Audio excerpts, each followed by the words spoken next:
Sí, o sea, yo tengo la idea de que el pensamiento colectivo es algo que ha existido siempre, de mayor o menor grado. Que yo qué sé, estamos hablando de la idea del relevo, de la idea de trabajar, y realmente uno podría imaginarse las guerras contra los persas de los griegos, ¿no? Que también era un sistema de pensamiento colectivo aunque fuesen de las élites. Pero eran élites que se juntaban a pensar colectivamente frente a una entidad completamente vertical. Y es la historia de que en los colegios de élite, los colegios de alta clase, los CSIC y cosas así, el sistema de estudio ahora mismo es de inteligencia colectiva. Se resuelven los problemas de matemáticas o se construyen poemas y textos colectivamente. A las élites que están hechas para mandar se les enseña a estudiar colectivamente, mientras en el colegio público y reglamentado obligatoriamente con un libro de texto te obliga a enfrentarte a tus compañeros, a competir por la nota, a competir por las becas, a competir en contra de las soluciones. Tú te alegras si otra persona suspende, y eso pasa en los colegios. Si hay un listo que siempre tiene más nota que tú y tú tienes ahí y suspende, te alegras. Es un sistema competitivo que va hacia la profesionalidad, es decir, voy a arredrarme en el espacio donde nadie pueda competir conmigo para poder ser persona, es decir, para poder tener el espacio y sentirme a gusto. ¿Por qué? Porque compito continuamente con todos. Lo que se está dando aquí realmente es un brote, no sé cómo, increíble de espacios donde antes eran de pensamiento colectivo, ¿no? Para mí el arte, ahí cuando he trabajado con gente, porque en arte eres colectivo pero contigo mismo. Tú tienes 3 o 4 opiniones de las cosas y estás planteándote para que la obra quede entera, diciendo cómo la pongo en común. Cómo narices consigo hacer que todos mis jobs se respeten y trabajen, ¿no? Y eso un artista, aquí hay un montón de artistas porque se sienten, o sea, por carácter se sienten afines. O sea, no saben por qué exactamente, pero yo creo que también es parte por ese trabajo. Después puede haber más o menos narcisos, pero ese narcisismo siempre puede jugar de otra manera. Sin embargo, también hay gente que trabajaba en ONGs o que han estado, este chico, un hombre que lleva años trabajando sobre los sistemas, lo llaman la tercera democracia, ¿no? Que existía una democracia de la élite, una democracia de la fuerza, y decía que la tercera democracia era una democracia de asamblea, de consejo que se ha dado naturalmente en los pueblos y la historia, en tribus, en grandes espacios. En España también. De hecho, el Bizarra es un pueblo al norte de Navarra que aún funcionan por asamblea. Yo he participado en el concejo de mi pueblo. Después de misa se toca concejo, que es, la definición es simplemente todo el pueblo. Y me estabas explicando antes, un chico decía que concejo se escribía con eso. Sí, bueno, lo podríamos escribir si se quiere, pero el caso es que en Castilla los que provengan de una aldea sabrán que sigue quedando el relicto de una estructura que con total naturalidad el más viejo del pueblo llama concejo, tocando las campanas, y concejo es todo el pueblo que se reúne y hay un concejo para trabajar, o sea, eso es una asamblea, la asamblea del pueblo, sin ninguna regulación, sin ninguna dirección, nadie manda, todo el mundo toma la palabra y trabaja también, ejecuta, que es una parte muy importante, no es solo para tomar decisiones. Y se pone a limpiar un camino espontáneamente, o alguien dice que la próxima semana habrá que limpiar otro camino que puede haber fuego, y el concejo lo hace. Eso se llamaba en Castilla hacendera, que es el concejo en acción.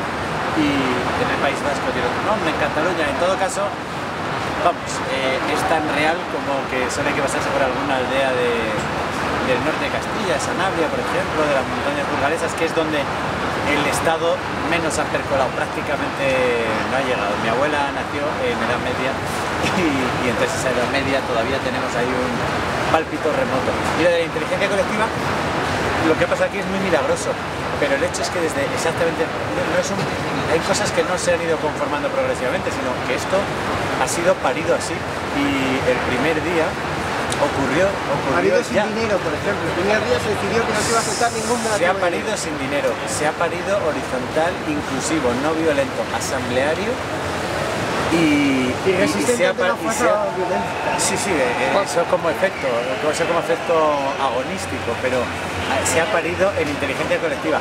Aquí se ha hecho un paréntesis nacional y un paréntesis de contexto en el cual el primer día, martes, la Puerta del Sol no era España, o al menos no era la España que conocíamos. Yo quería... martes 15. El martes 17, que es el primer día masivo, de aquí abajo. De forma... cuando se pusieron los carteles, los toldos. Sí, sí. Los carteles empezaron a ponerse ya el 16. Sí, no, pero el día grande de, de las... Los toldos, de los andamios. Dicen los andamios. Yo grabé. Pues ese día de golpe, o sea, lo del pensamiento colectivo hay que decir que es un asunto de facto. Definir pensamiento colectivo e inteligencia colectiva es más o menos obvio que es simplemente conseguir productos de decisión e ideas que no están en ninguno de los individuos independientemente. O sea, el pensamiento colectivo no es que uno convenza a los demás de algo, sino que los productos de decisión, de ideas, de cualquier tipo de concepto son un epifenómeno, son un producto emergente distinto a la suma de todos los demás productos. Es exactamente eso. Eso se ha teorizado mucho, se ha escrito mucho, pero el hecho es que aquí ha ocurrido exactamente eso sin ningún pero desde el primer día. Y ocurre en cada pequeño grupo en el que se junta la gente todo el tiempo. Ayer lo hemos visto, hace un instante lo hemos visto. Todo el rato. Ayer en este mismo sitio donde estamos, hasta las 5 de la mañana estuvimos discutiendo sobre cuestiones de sexualidad, género y cosas parecidas. En la primera ronda de palabra, en todos estos corros, ocurre unas posturas en las que uno trae, son antagonistas, de hecho en muchos casos uno trae su bagaje intelectual y se pone ahí. Y en todos los casos ocurre que se modulan las posiciones iniciales de todos los individuos y con mucha frecuencia se llega a consensos. El mecanismo es asombroso. Entonces solo quiero decir que de facto que pasa todo el rato y que es muy complejo probablemente cómo está ocurriendo eso, pero lo más importante es el uso de la palabra, cómo ha ocurrido el cambio de uso de la palabra. En este país nunca se ha escuchado... La palabra era delatora. En este país lo peor era preguntar y lo peor era responder bien. En las escuelas es peligroso responder bien. O sea, responder... A mí me ha pasado mucha factura. Sí, a todos. Entonces, de repente gente que quería responder bien, la típica pregunta mala que nos preguntan, ¿qué objetivo tenéis? ¿Qué pasa? ¿Cuál es el problema de España? Dímelo tú. No es un problema, son cientos, casi tantos como individuos, y por eso tenemos que ser tantos como ciudadanos, exactamente para todos los problemas, ¿no? Sí.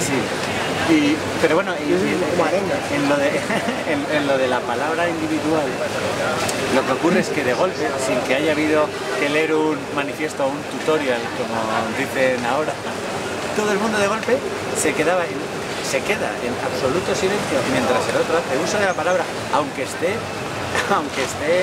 mordiéndose la lengua y teniendo la necesidad de hablar, cosa que hasta ahora no había pasado. Gente de toda condición entra en esa dinámica espontáneamente y entonces la palabra empieza a circular y la escucha es activa, genuina y sincera en todos los casos. O sea, hay casos más o menos, casos de más respeto, como el que no te estoy teniendo yo ahora, pero la idea está en casos de menos respeto, sin embargo sí que es cierto cómo se está dando así, o sea que en el fondo uno está empezando a dialogar, cosa que no había en este país. No, esto no ha pasado. Lo que yo estaba diciendo, no hay mucho espacio donde tú estás haciendo la palabra, el otro tuya. Y entonces empiezas a plantearte la posición. O sea, tú eras del Barça o eras del Madrid, eras del azul o eras del rojo. Por lo tanto te definías como negación, te definías en contra de. O sea, siempre o eres republicano o eras conservador, yo qué sé. Siempre ha sido una especie de Caín y Abel, o soy Caín o soy Abel. Sin embargo, aquí ha habido un espacio donde somos de la misma familia, vamos a ver qué está pasando, ¿no? O sea, que trasciende esas etiquetas identificatorias. Ya al ser perfecto, eso es porque somos perfectos desconocidos. Yo aquí no tengo que decir, no, yo estuve delante de los rojos, o yo me fui a trabajar a esto cubana, o yo estoy a favor de Bill Gates. No tengo que dar explicaciones de mi ideología profunda para sentirme como una identidad. Y eso permite reconstruir, o sea, reinventarme a mí como sujeto y reinventarme a mí sobre todo como discurso. Que mi discurso puede empezar a ser mucho más flexible porque ya no tengo ese orgullo que defender de mis posiciones prefijadas. Yo creo que eso es muy importante. De repente ha habido un espacio de anonimato, por fin las plazas que han sido siempre anónimas, que se están convirtiendo cada vez en sitios de consumo y de paso, o de museos, pasillos comerciales. Que la gente parece que quiere las plazas para que sea un museo urbano, ¿no? En vez de una zona de vivencia. Bueno, o no, te pueden gustar. Allá el gusto de cada uno, pero la historia está en que por fin hay un espacio donde uno esa identidad se construye. Es construida, es renovada y eso da mucho oxígeno al interior. Uno de repente se siente aliviado de las cosas que le pesaban y eso es muy valioso aquí. O sea, para mí es valioso lo que nos engancha, los que más estamos aquí enganchados, es precisamente por nuestra sensación de que todo lo que estamos aportándolo porque nos absorbe. Esto nos está absorbiendo, yo lo veo con ese sentido. Estamos siendo absorbidos por Sol, los que estamos trabajando aquí, más de plano, hasta el cansancio máximo. Sí, hay gente que ha tenido ataques de ansiedad, ha habido momentos de crisis física. Esto es muy duro. Es muy curioso. Ha sido duro, la gente se ha entregado a tope. Y después de muchos días de actividad intensa y de fatiga intensa, resulta que se ha dado un síndrome 15M que íbamos a casa, después de muchos días con muy pocas horas de dormir, íbamos a casa y no podíamos dormir. Y eso le pasaba a todo el mundo. Todo el mundo se reconocía en el síndrome 15M y eso es muy bonito y muy particular porque alguien estará respondiendo, hombre, la euforia natural. No, porque este movimiento es especialmente racionalista y especialmente intelectual en algún sentido. En el sentido, es una mezcla. En el sentido que decías, o sea, aquí hay emoción y sentimiento y hay estómago y hay sangre que es imposible que no la haya. Sin embargo, es la antítesis de un movimiento que sigue un color, que lo que hay es reconocimiento de horda, de grupo, de acogida en una manada. Y aquí lo que ha ocurrido desde el primer día, en vez de haber, no ha habido cantautores, por ejemplo, no ha habido... Se empezó, uno de los días hubo un momento... poetas de tal... Bueno, uno empezó a cantar y le dijeron que mejor que no. Eso es, y ¿cómo ibas a entender... No es tú hablas y yo escucho. ¿Cómo vas a entender un movimiento de contestación política y de combate sin escuchar a Paco Ibáñez? O sin las bandas militares, las bandas musicales, sin Jazz Brel, sin Mayo del 68, sin las canciones hippies del 68 americano. ¿Cómo resulta que sin haber esa euforia no podemos dormir, a pesar de que lo que hacemos esencialmente es estar hablando todo el rato, pero en hablando no arengando, sino hablando en un uso de la palabra sutil, modular, activo, en el que se van... Verter, ¿no? Está en esa indignación, esa rabia. En la primera ronda se desactivan. Sí, a la hora y media ya han bajado el tono y ya empiezan a pensar. Como una gota en el mar. Sí, porque todo esto tú has aprendido ya después de algunas semanas y distintos asambleas, ya has aprendido a modular los ritmos asambleas de está surgido espontáneo. Y esto completamente espontáneamente. Y como está surgiendo esta entrevista ahora. Espontáneo y además se está creando una nueva forma de funcionar. Absolutamente. Pero no sé si es una forma que continúe, esa forma mutará. Pero de momento es espontánea y muy viva. Y si ves que todo espontáneo tiene forma, entonces. Sí, muy viva. A lo que voy es que está muy vivo, muy relativamente, o sea, bastante claro y con un impulso, ¿no? Un natural. Absolutamente vivo, desde el punto de vista micrométrico y desde el macro. En el micrométrico acaba de ocurrir este corro de Cibeles, acaba de ocurrir espontáneamente. Se ha decidido de golpe, se ha catalizado en un microsegundo y ha ocurrido. Los periodistas nos preguntaban, ¿hasta cuándo vais a estar?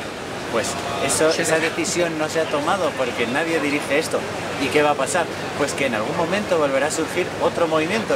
Y lo que ha surgido es que cuando hemos decidido, pero sin ni siquiera hablarnos, en ese caso porque estamos en forma de corro, hemos vuelto en forma de conga. Eso es lo micrométrico. Es tan vivo que todo el rato ocurren cosas que son decisión de todos y absolutamente impredecibles. No hay líderes, esto además se nota. Claro, no hay ninguna dirección. Hay gente que ves, o sea, es una persona que me fastidia mucho las convocatorias, no voy a las manifestaciones, yo no suelo ir porque me revienta que me convoquen. O sea sí, a mí me revienta que vayan a por mí. Y esto es antitético, claramente. Sí. Y en lo macro y en lo complejo está profundamente vivo. En cuanto a los procesos, organizativos y burocráticos, se van creando las vías todo el rato. Es decir, todo el rato se implementan en la asamblea nuevos mecanismos por el cual las propuestas de acción deben pasar antes se automejoran. Todo el tiempo, en la cuestión de cableado, ¿no? Y en la cuestión de respiración profunda, de generación de ideas, también está increíblemente vivo. Cada vez es más grande el abanico, pero no en forma de jaula de grillos, en ningún caso. Es más grande el abanico de como una opiniones. extensión de cartas sobre una mesa.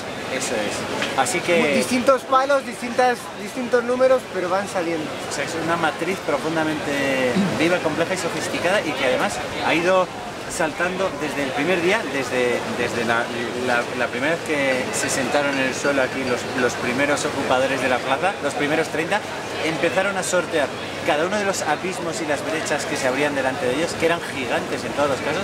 Lo primero era tirarle una botella a un policía o responder a la patada del policía con otra patada. Lo segundo eran los símbolos, lo tercero era el eco mediático, lo cuarto era el botellón, lo quinto era la masa sin control y convertida en masa, que nunca se ha convertido en masa. La reunión de individuos y de cuerpos que ha ocurrido aquí nunca ha aparecido la masa. Bueno, han ido ocurriendo una detrás de otra abismos, los problemas de inclusión social, que al hacer inclusión social hemos acogido a la exclusión social radical. Bueno, pues cada uno de los riesgos se han ido solucionando espontáneamente, es como un bicho vivo que va fijando los éxitos en forma de aprendizaje, así darwinianamente, evolucionando y fijando cada uno de los aciertos. Se decidió que no había símbolos y como fue un acierto quedó fijado. Se decidió que había asambleas horizontales y como fue un acierto y funcionó, quedó fijado. Y las cosas que no funcionan se descartan. Es absolutamente que la idea de consenso total no funciona, no pasa nada. Mejoramos, matizamos la idea de consenso y se va refinando. Que no funciona esto, pero no, las ideas base, dinero, organización, todo eso ya se fijó en el primer momento y permitió esto, ¿no? O sea, fue un acierto buenísimo. Absolutamente, el no erigirse con ningún tipo de representación política. Eso, los liderazgos, que no hay, que los 30 o 40 que estuvieron el primer día no tengan pedigrí, no digan, yo estuve el primer día. Y además no lo dicen, porque si les conoces, es que son de una bendita, y yo todo el rato les identifico como héroes y les digo, mira, ahí va otro héroe. No se les tienes que decir nada, entonces y no tienen posiciones directivas, no quieren posiciones directivas. Claro que no, esto es muy simpático. Hay alguno que sí, pero porque les gusta, pero es todo el espacio. Nunca funciona. O sea, son rotadoras, son direcciones rotas porque te desgastas. Sí, además solo se llaman grupos de trabajo o comisiones, pero lo que quiere decir son espacios, en realidad no son grupos de gente, sino son grupos circunstanciales. Lo que son es espacios creados en los que uno va pasando por ahí y se convierte en respeto durante un rato largo, se convierte en dinamización de asamblea. Todos hemos ido circulando por cada uno de los espacios. Es muy simpático oír las declaraciones de ayer de la delegada del Gobierno de Valencia, donde apalearon a los compañeros, ¿no? Y decía algo acerca del 15M y decía, así que si siguen siendo no violentos, algo parecido, estamos esperando hablar con sus líderes. Lo decía con una seriedad y una facundia que bendito desconcierto, todavía no se ha enterado que no hay nada que se parezca a eso, pero ni remotamente. Además, no es un desiderato, no es un deseo. Es una forma, exactamente así. Es una forma de castración, o sea, es una forma de deformación de lo que está pasando. Quieren deformar el normal, se están dando cuenta que es un monstruo que puede acabar perfectamente con sus bases. Si se sigue expandiendo en este sentido, puede acabar perfectamente con las bases políticas o minarlas en porcentajes grandes. Entonces, evidentemente, lo que quieren es decir, recordad que las cosas funcionan así, recordad que las cosas funcionan con líderes, que las cosas funcionan verticalmente. ¿No te acuerdas que la universidad es...? Que si no todo es un lío, el caos, el sin exámenes no se sabe quién aprende y quién no aprende. Entonces, es muy importante, es muy importante. A ver, ¿qué examen? Hay que pasar un examen. Probablemente, lo saben por allí. No, había a las 7, pero no sé qué está pasando. Están debajo de los toldos en dinamización, lo saben. Sí. Lo que quieren hacer ahora es pasar al 15M por un examen, para ver si aprueban o no aprueban historia. Lo que es ridículo. Lo que es ridículo.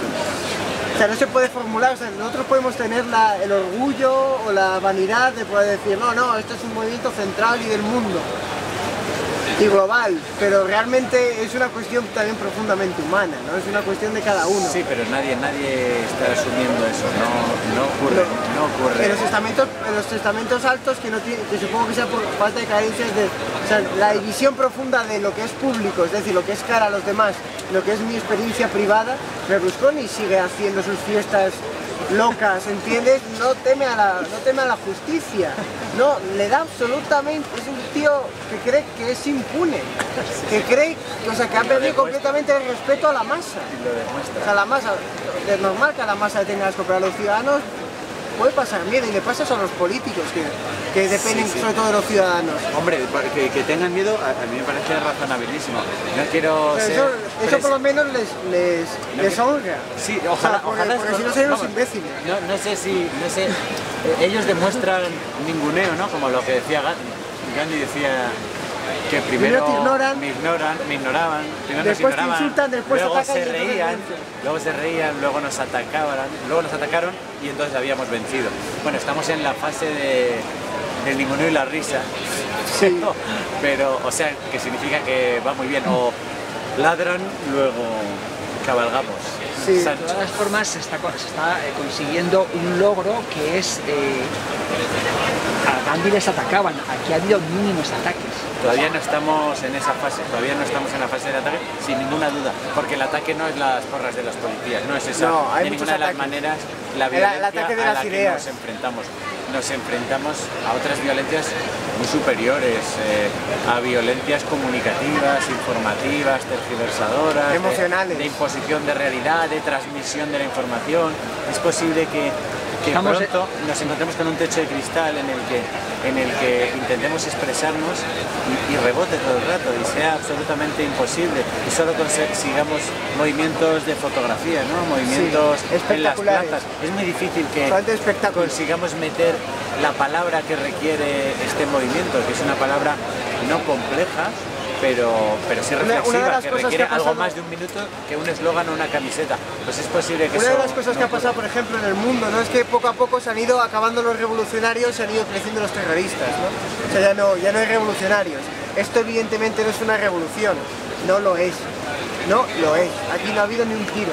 O sea, en todo sentido es una recuperación de los derechos, es una recuperación de la dignidad, bueno, es una recuperación de los espacios que ya existían. Hay quien defiende que muchas revoluciones son resignificaciones. Pero, sí, pero la palabra Gandhi no fue un revolucionario. Bueno, lo de la revolución es una cuestión semántica. Exacto, básicamente es eso. Que a mí en todo caso sí que me persuade, pero lo que está claro es que simplemente hay, por ejemplo, esto aquí donde estamos, ¿qué tipo de ocupación es esta? ¿Qué tipo de revolución? ¿Y quiénes somos nosotros? No somos nadie, somos todos los ciudadanos, todo el que pasa por aquí. ¿Y quién lo está ocupando? Simplemente todos y cualquiera. ¿Y para qué cosa?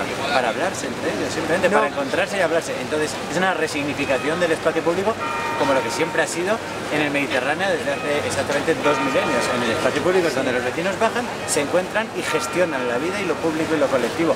Eso es lo que ha ocurrido.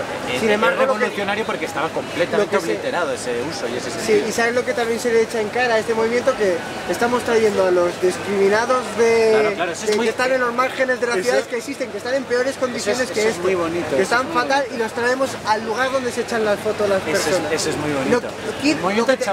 Lo que te echan en cara es que estás poniendo lo que no quieren ver en sus fotos. Eso es porque, bueno, lo que ha ocurrido, que es precioso. Hemos generado aquí un portal de Belén, ¿no? Una ciudad de la alegría, una auténtica bendición de espacio, de inclusión total y absoluta.